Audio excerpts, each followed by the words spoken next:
अस्सलाम वालेकुम दोस्तों, आज हमारे पास ये पंखा आया है बैरिंग चेंज होने के लिए। इसके बैरिंग चेंज करते हैं और आपको बताते हैं कैसे इसके बैरिंग चेंज होने हैं। सबसे पहले इसके बॉडी को नट खोल के इसके पीछे पुलर लगा देंगे। हम पुलर से इसको खोल लेंगे ताकि किसी किस्म का मसला ना हो। पुलर से खोलने से ये होता है कि बॉडी टूटती नहीं है। बॉडी हम पुलर से खोल लेंगे, ये आपके सामने खुल गई है। इसके बाद दोस्तों ये है कि इसकी जो आगे वाला हिस्सा है उसको खोलने से पहले हमने इसकी जो पिन लगी हुई है, या पिन पहले भी निकाल सकते हैं, कैपेसिटर वगैरह पहले भी निकाल सकते हैं खोलने से पहले बॉडी नीचे से। तो कैपेसिटर खोल लेंगे। कैपेसिटर खोलते वक्त ध्यान रखें कि जो सी तार लगी हो मेन पे वो मेन पे लगाएं, जो उसकी रनिंग स्टार्टिंग बनी हो उसको स्टार्टिंग पे रखें। एक तार को गिरा लगी होगी उसके साथ मेन लगी होती है, उसकी आपने ध्यान रखना है जब भी पंखा खोलना है। तो कोई इतना मुश्किल काम नहीं है पंखे के बैरिंग चेंज करना, बस थोड़ा सा ध्यान देने की बात है, एहतियात करने की बात है बस। तो इसके जो है वो थिम्बल से इसके निकाल लेते हैं, तारे वगैरह निकाल लिए हमने। तो अभी इसके जो काटर पिन लगी होती है, लाक लगा होता है, वो निकाल लेते हैं। नट लगा हुआ है, ये काटर पिन लगी होती है, इसको एहतियात से आप सीधा करके पहले थोड़ा सा मुड़ी होती है तो इसको आप निकाल दें खींच के। थोड़ी सी चोट लगाएं, उसके बाद थोड़ा सा खींचें इसको, या उसके बाद दोबारा आप किसी नुकीली चीज़ से ऊपर रख के इसको चोट लगा सकते हैं, ये निकल जाएगी।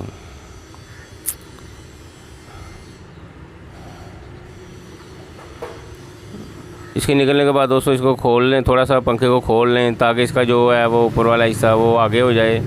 और इसके दरमियान में हम जो है ना ये साइड पे इस चीज़ का ध्यान रखना, ये सुराख है ना जो इसके अंदर हमने लगानी है।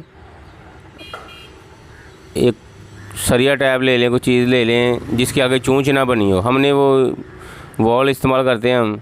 इसकी जो बॉडी का किनारा है ना उस पर आपने चोट लगानी है, बैरिंग पे चोट नहीं लगानी ताकि आसानी से निकल जाए। तो बॉडी का किनारा जो होता है बैरिंग साइज़ का उसके साइड पे हम लगाई है, जो आप देख सकते हैं बैरिंग ऊपर रह गया वो नीचे उतर गई है। अगर बैरिंग नरम होगा तो बैरिंग भी साथ ही आ जाएगा, नहीं होगा तो बैरिंग ऊपर रहेगा और टापा उतर जाएगा। अगर आप बैरिंग पे लगाएंगे तो ये वाइब्रेशन ज़्यादा करेगा, और अगर टाइट होगा तो ये उतरेगा नहीं, तो टूटने का ख़तरा होता है। इसलिए हमने इसको इस लिहाज से खोला है कि बॉडी पे हमने लगाई है चोट इसके साइड पे। बैरिंग उतारने के लिए दोस्तों इसका दोबारा जो हिस्सा हमने खोला था पहले उसको दोबारा कस लेंगे ताकि वाइब्रेशन से इसके जो पेपर होते हैं वो ना टूटें।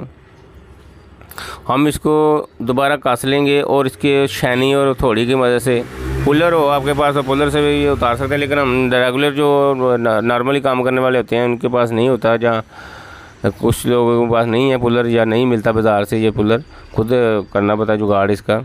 तो ये फ़िलहाल हम ऐसे ही उतार देते हैं बैरिंग। नॉर्मली आपको बताने का मसला ये होता है कि जो नॉर्मली आप कर सकें चीज़ें इस्तेमाल कर सकें या आपको अवेलेबल हों चीज़ें काम करने के लिए, हम वो चीज़ें हम इस्तेमाल कर रहे हैं। इसको दोस्तों उल्टा कर लेना है। उल्टा करने के बाद इसके अंदर जो बैरिंग है उसके ऊपर शैनी रख के, जो आप देख सकते हैं कि ऐसे शैनी रख लेनी है या चोट लगानी है थोड़ी सी। ये हिस्सा लगाने का मकसद ये होता है कि जो इसकी तार होती है उसको वाइब्रेशन नहीं होती, चोट सीधी जिस जगह पे नीचे की तरफ जाएगी तो बैरिंग उतर जाएगा, आसानी से उतर भी जाएगा, और जो है ना पंखे के जो पेपर होते हैं वो ज़ाया नहीं होते। अगर पंखे के पेपर नॉर्मली थोड़ा सा वीक हों तो उसको वार्निश लगा के रख दें ताकि वो थोड़ा सा हार्ड हो जाएं, उसके बाद आप इस्तेमाल करें अगर सही है। ये हमने बैरिंग लगाने के लिए थोड़ी सी ग्रीस लगा दी है, जहाँ ऑयल वगैरह आपके पास हो जो भी हो आप इस्तेमाल कर सकते हैं।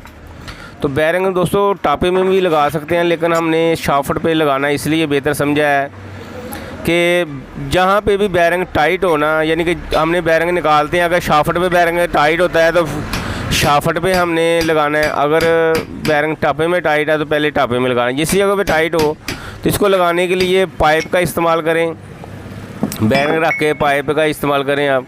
ये आप देख सकते हैं कि बैरिंग फिट हो चुका है, कोई इतना बड़ा इशू नहीं है, मुश्किल काम नहीं है, बिल्कुल आसानी से हम इसको कर सकते हैं।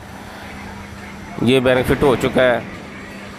अभी हम इसके पास टापे को जरिए देखें ना, ऊपर वाला टापा है, हमने इसको थोड़ा सा ग्रीस लगा दी है। वो लगाने के बाद हम इसको कर देंगे फिट।